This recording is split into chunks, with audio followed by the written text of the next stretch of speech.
Hello, ladies and gentlemen. Welcome to the Robin's Nest. So I want to ask you this, straight off the top.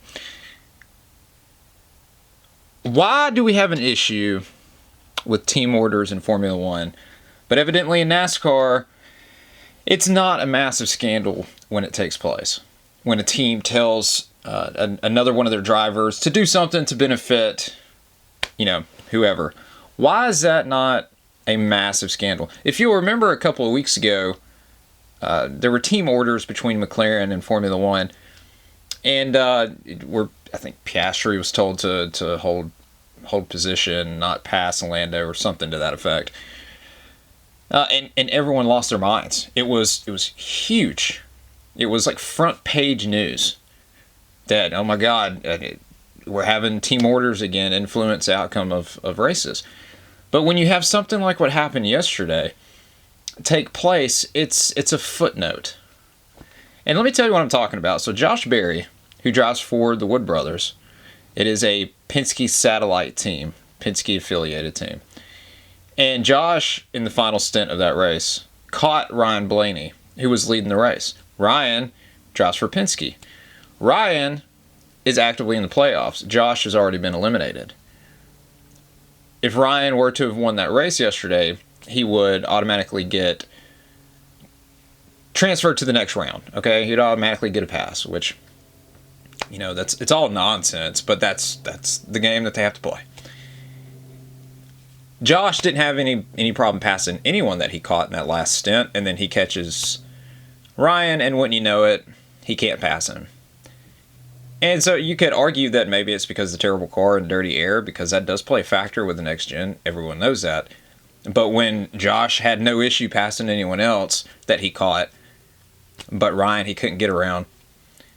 Yeah, I mean, come on. There was obviously team orders telling him to hold position so Ryan could get the win and transfer. It's obvious.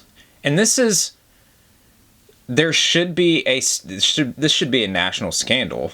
Okay, no different than any other time that it's happened in NASCAR. Every time someone has done something to influence the outcome of the playoffs, in the past, it's been investigated, and if anyone was found to have done anything wrong, they've been penalized. Last year at Martinsville, similar deal with the Chevy teams running side by side intentionally to slow a competitor down, what have you. We should have an investigation going on right now into what took place yesterday. And this is just further evidence of what's fundamentally wrong with the playoffs. When you have guys like Josh Berry, who's won one race in his career, catches a guy, but then refuses to pass him because that guy's in the playoffs, Josh isn't, it's going to benefit this guy more than it's going to benefit me. We're basically teammates. I'm just going to hold position. Just further evidence of how broken the playoffs actually are. No, because that crap shouldn't come into your mind. You should race for the win regardless. And I put the onus of this, if that's in fact what happened, on Josh along with his team. But predominantly on Penske. But Josh and the Wood Brothers were willing participants. And you understand the position that they were put in based on their affiliation with Penske. It's just wrong, and if there needs to be an investigation. If that's what happened, then there needs to be heavy, heavy penalties. And this is a little off topic, but similar thing goes for Oklahoma and Auburn in football, college football. When Oklahoma ran an illegal play, got a touchdown, they ended up winning by that amount of points. And then the SEC comes out later and says that, well, yeah, we made a mistake. That was an illegal play. It should have been called on the field. That's on us. Okay, well, if that's on y'all, then that score needs to be taken off the final rundown. And it just needs to be a draw, because if you take that off, then they would have been even on points, and that's that. These sanctioning bodies need to step up to the plate, and when something takes place that is blatantly wrong and against the rules, they need to come down with a heavy fist, period. And I'm tired of seeing these guys get a pass because of who they drive for, all the backdoor politics and all that kind of crap. Certainly didn't stop NASCAR from going after Michael Waltrip and destroyed his team, by the way. His team was done after all that nonsense happened. But Michael Waltrip Racing's not Penske. And so that's the fundamental difference here. So something needs to happen. But will it? Probably not. Anyways, if you enjoy listening to me talk about motorsports, cars, whatever I feel like talking about, make sure to like, subscribe, leave a comment, turn on notifications. If you're interested in diecast cars, t-shirts, hats, auto parts, anything like that, check out our eBay. The link is in the description. Follow me on Facebook and X for more motorsports content, basically all kinds of content, man. Not just motorsports. I talk about any and everything. So those links are in the description as well. Without further ado, let's get into the rest of the video.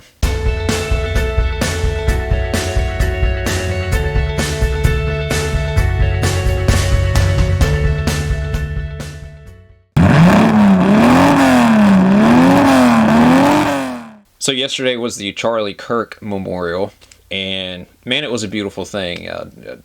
Thousands of people coming together to sing and worship, and it was, Charlie was front and center, obviously, but I think more so God was front and center. It was I kind of likened it yesterday when I was talking to my wife about it. It's kind of like a church service, which is a great thing. Nothing wrong with that. I think it was fantastic. Everyone there did a great job. Not wild about Tucker's, speech, but outside of that, everyone did a good job, and it was touching and it was cool, and it fired me up. And if that's the case, it takes a lot to get me fired up for the conservative cause these days, because it's just hard to know what to believe. There's a lot of people that put on a mask essentially when they get on camera, and then they claim this and they claim that, but then they don't actually practice that in their private lives or in their public lives, really. But no, it was a cool thing. My wife got baptized yesterday, which also very, very cool. I took a picture of it. My camera, of course, decided to, at that moment, pack up and stop working properly, so the pictures aren't great, but I did get some photos of that. I'll put those in the description, or I'll post them on, well, they're already posted on Facebook or whatever. You can go over there and check it out. So yesterday was just a cool day, and then we also had the 6-hour race at Indy for IMSA, which was a very, very entertaining race. If you didn't watch it, go back and watch it. It was really good. And then we also had ETRC at Le Mans, which was really good. And I think Norbert Kish wrapped up his, 7th championship. I think he set the record. Either he tied for the record of the most championships in that series, which ETRC is semi-truck racing, European Truck Racing Championship. And very, very cool. But the IMSA race was, it was really good. There was a guy, I don't remember his name. I think he was in the 04. It was an LMP2 car, a prototype car. If you're not familiar with IMSA, it's one of the different, it's multi-class racing, and they have the hypercar class, or whatever you call it, the top tier, which are prototypes, but they're like, I think, hybrid, and really fast cars, really wicked looking things. And then you got LMP2, which they look similar. They're prototype cars, but a little less power, and I think that those are spec cars. Don't quote me on that, but I think that they are. But anyways, it's fun to watch. But the 04 LMP2 car had got in an accident a little bit earlier, or not super far away from the end of the race, but he was in an accident, and the NBC reporter, pit reporter, she said that the team boss or the team owner was visibly frustrated down in the pits, and said that, this guy needs to stop wrecking my race cars, tearing my race cars up. And so, wouldn't you know it, 30 minutes later, he backed it into the fence, and absolutely, the rear clip was gone. And it set up, this was like with, 8 minutes left in the race, so it set up a 2-lap shootout. I think they got going with under 3 minutes to go. And Cadillac ended up getting a win, the 31 Wheeling team. And it's their first win in 2 years. And I just got to say this, though. There's something about sports car racing and endurance racing that I just love, man. And my absolute favorite part of it is when they race at night, or when they race in adverse weather conditions, if it's raining or what have you. It is so cool to watch. I'd give anything to actually do it. That'd be so much fun. And in any class, the LMP2, the prototypes, or the GTs, anything, man. anything it'd be really, really cool to see. But like I said, Cadillac got a win.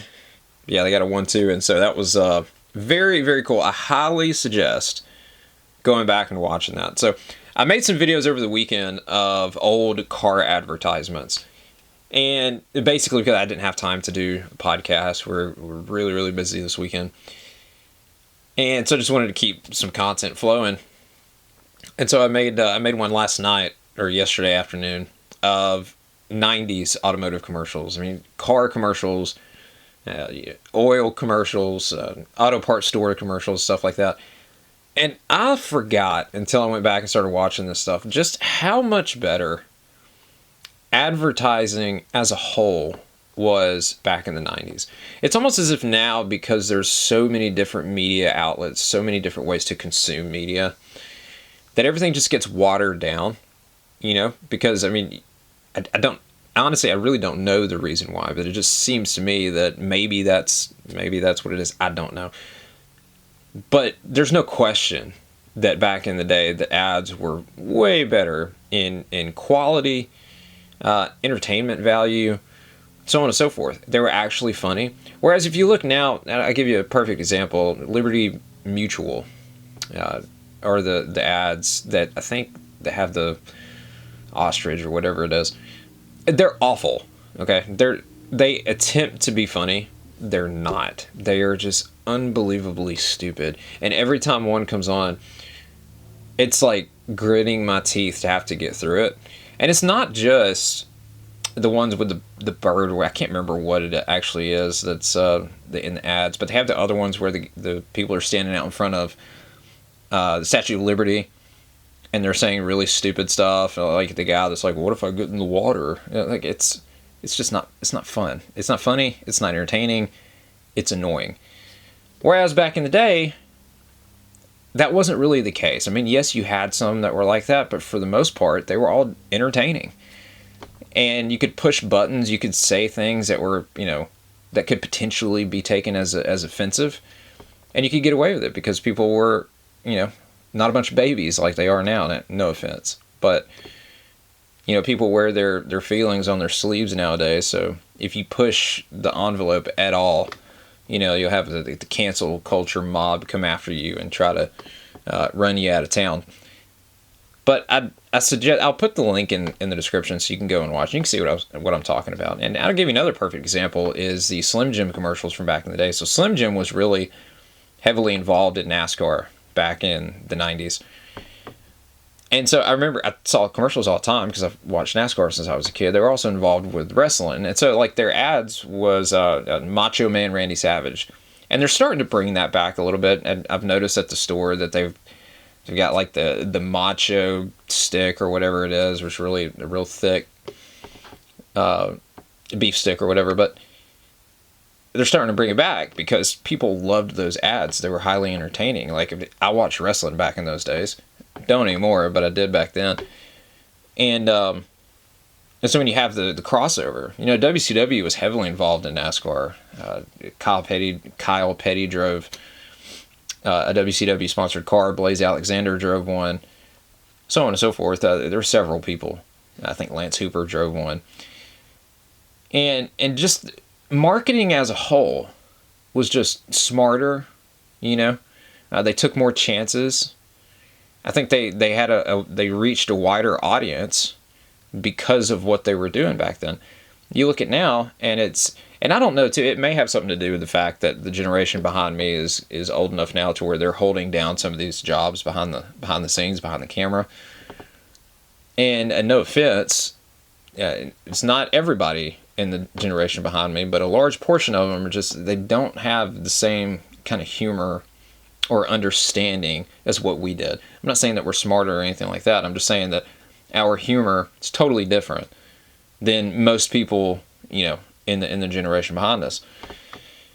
But then there's a lot of people in my generation too that have that same kind of humor. It's just not funny, and so they're holding down these marketing jobs and these media jobs, and so they're coming up with this stuff that just does not strike a chord with anybody.